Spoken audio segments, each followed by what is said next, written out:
ఆహాలో స్ట్రీమ్ అవుతున్న 'సుందరం మాస్టర్' అనే సినిమా ఎలా ఉందో ఈ వీడియోలో తెలుసుకుందాం. ఈ లోపల వీడియోని అయితే లైక్ చేసి ఈ ఛానల్ని సబ్స్క్రైబ్ చేసుకోకపోతే సబ్స్క్రైబ్ కూడా చేసుకోండి. ఈ సినిమా అంతా చూసిన తర్వాత ఈ సినిమాలో కొన్ని చోట్ల వర్కౌట్ అయిన ఫన్ కోసం ఈ సినిమాని ఒకసారి ట్రై చేయొచ్చు అనిపించింది. సినిమా స్టోరీ లైన్ సింపుల్గా ఉన్నా బాగానే ఉంది.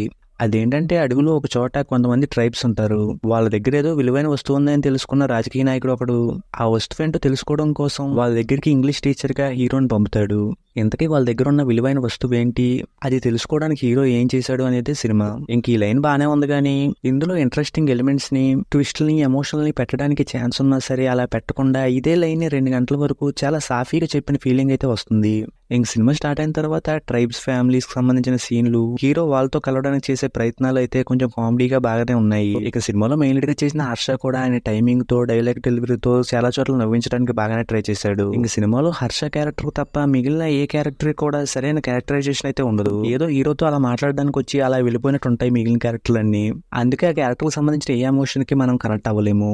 ఇంకా హీరో క్యారెక్టర్ లో కూడా ఆయన సెల్ఫిష్ అని చెప్తారు కానీ దాన్ని అయితే సరిగ్గా ఎలివేట్ చేయలేదు. దానివల్ల తర్వాత సెకండ్ హాఫ్ లో ఎమోషన్ ఫీల్ అవుతున్నా మనమైతే వాటికి అస్సలు కనెక్ట్ అవ్వలేము. ఇంక సినిమాలో ఇంటర్వల్ బ్లాక్ అయితే బాగానే అనిపించింది. అది చూసిన తర్వాత సెకండ్ హాఫ్ కొంచెం థ్రిల్లింగ్ ఇంట్రెస్టింగ్ గా ఉంటుందేమో అనుకుంటే సెకండ్ హాఫ్ స్టార్ట్ అయిన కాసేపటికే హీరోకున్న మోటివ్ మొత్తం ఆగిపోతుంది. అది చూసిన వెంటనే సినిమాలో చూడడానికి ఇంకేం లేదు కదా అనిపించేస్తుంది.